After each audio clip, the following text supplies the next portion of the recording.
In November, the educators and support staff at the Mary Cariola Center and 853 School here in Rochester made history when they voted to form one of NYSUT's newest locals, Mary Cariola United.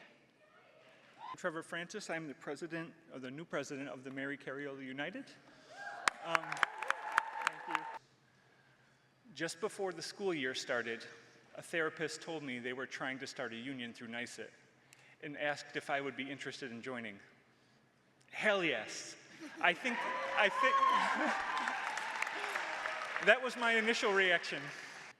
Getting to know people at work, having conversations about what they would change if they could, and seeing the hope and excitement come to them when we talked about creating positive changes and working to make sure every voice and opinion has a chance to be heard was incredibly empowering.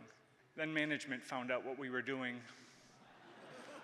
The anti-union campaign began.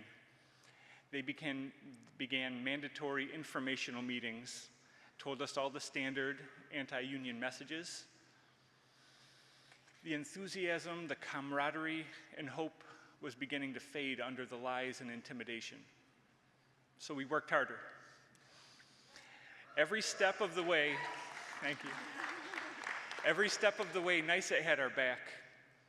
Without the support of the NYSUT staff, our local politicians, fellow labor organizations, we would not have had the information and guidance needed to win our election.